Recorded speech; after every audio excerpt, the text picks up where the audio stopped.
It's May 3rd, 1978, and another remarkable event is about to be uncovered by Arion, Rebecca, and Olly, the Retrospectors. Loved by Nigerian princes, hated by the rest of us.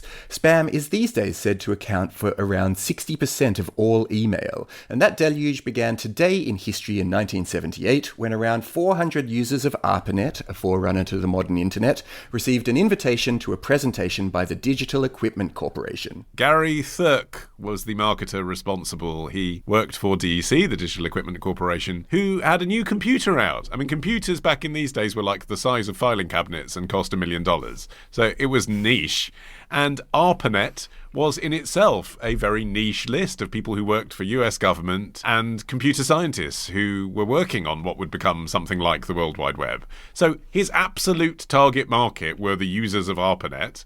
And I think he didn't see it as spam. He saw it as, we need to tell these people that I've got a product for them that they might be interested in using it. Yeah, so ARPANET was kind of a precursor to the internet. It was developed by the US Department of Defense. It initially envisioned as a way for scientists and researchers to be able to share information remotely. And at this time, ARPANET was still being used mostly for US government employees, university academics, and a small handful of engineers working for private computing firms like DEC, and that's how they managed to get access to this list in the first place.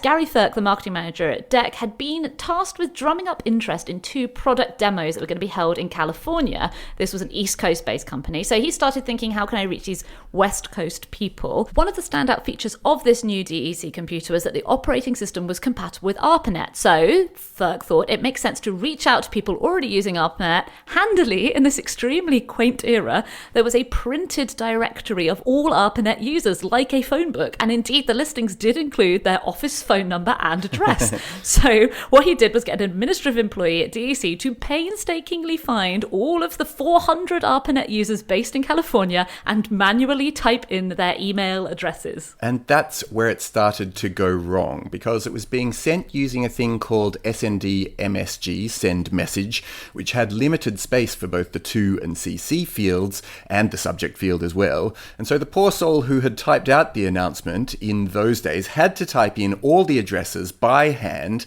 and the person wasn't trained to use send message. And so he or she started typing addresses into the subject field, which overflowed into the to header, which overflowed into the CC header, and then into the body. And then the actual message was finally being typed in. So lots of the intended recipients, A, didn't receive it, and those that did get it got massively garbled text to start out with, just full of people's email addresses. And the subject line was also just a list full of emails. And so immediately people started writing back in a really grumpy fashion. There were responses that were things like, I don't see any place for advertising on ARPANET.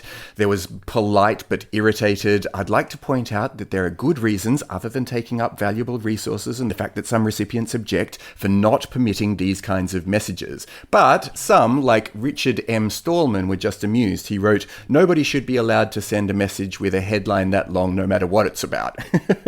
Yeah, Stallman, you might remember from our Wikipedia episode. He's the open access software pioneer who founded a rival to Wikipedia. He wrote, I get tons of uninteresting mail and system announcement about babies born, etc. At least a demo might have been interesting. And he signs off by asking users to notify him if anyone starts an ARPANET dating service. Well, this is the thing, isn't it? It's kind of disappointing when you look back at this first ever spam email, which has taken on a great deal of significance since 1978. And it does start with this huge long list of just people's email addresses. And then when it gets to the body of the message, it's all in caps, and it's really boring prose as well. Digital will be giving a product presentation of the newest members of the DEC System 20 family, etc. It's basically an invitation to come to an event at a hotel. Like, you could have written it in a much more jazzy way than that.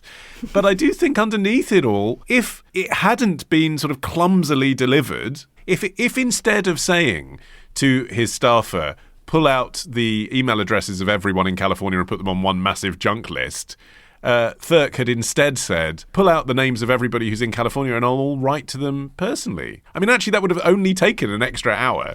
And I don't think you'd have had a single complaint about that, because it's a bit of a distinction, isn't it? But I know this has gone down in history as the first spam email. I'm not sure it is spam. It's e-marketing, isn't it? It's a targeted list of people who would have a known or qualified interest in this product. And in fact, the second example that is given of spam email, I would also say falls foul of a few characteristics that we currently associate with spam. So the next one was in April 1993. This was where the word spam first came into use associated with like big mass emails.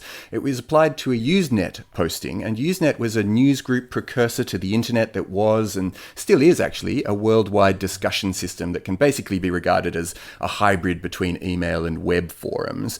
And in an attempt to implement a moderation system that would allow posts to be deleted after they'd been posted, a guy called Richard Depew accidentally slipped up, and his software had a bug in it which caused it to post some 200 plus messages to the whole news.admin.policy discussion group. And then when joking about the incident later, one person labeled the flood of messages as spam, and this was the point where the term was popularized for future similar incidents. But again, you'd have to say, this wasn't Depew's intention. He wasn't trying to spam people in the way that we currently understand spam. Yeah, actually, we can thank a guy called Brad Templeton for diving into the origins of the term spam in this context. He identifies it as coming probably originally from the Monty Python sketch where they, it's not my kind of humor, guys, but it's just increasingly funny, if you find that funny, repetitions of spam on a menu. So the idea is that it's something that's irritating and then it's wasting your time. This is where I should jump in and defend Monty Python, except I also do not find Monty Python's TV show funny. The films are good. Wow. But yeah, so Templeton traced the first use in a digital context to the late 80s, when it was used to refer to all manner of antisocial data dumping. This was a time when servers couldn't handle a fraction of the data they do today. So someone sending unwanted messages or files to a group server could seriously slow down or crash your computer. So it was no laughing matter. The term went mainstream in about 1994. Once again, not actually from email at all, but from a mass posting or indeed spamming of Usenet groups. Usenet being the victim once again.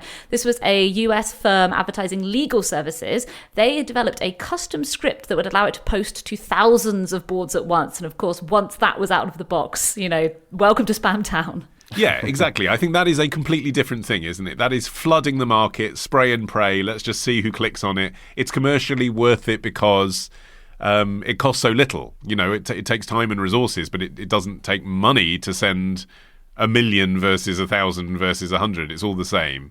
But I feel like, again, just to stand up for this original case of spam, these were institutional devices. So it's not really such a personal assault, is it? It's not really so different to finding a leaflet in your pigeonhole. Well, and Thurk would very much like to be seen as part of the marketing rather than as part of the spam legacy of the internet. He remained unrepentant about his part in this kind of dubious corner of the internet. He said to Computer World back in 2007, "I think of myself as the father of e-marketing. There's a difference." And I mean, he's kind of right. As we've said, it was a targeted send, loosely anyway, to an audience that could reasonably have had interest. He also claims that the spam email shifted $13 to $14 million of product. Confronted with his small but infamous role in building the spam hellscape we all live in today, he said, "You don't blame the Wright brothers for every flying problem."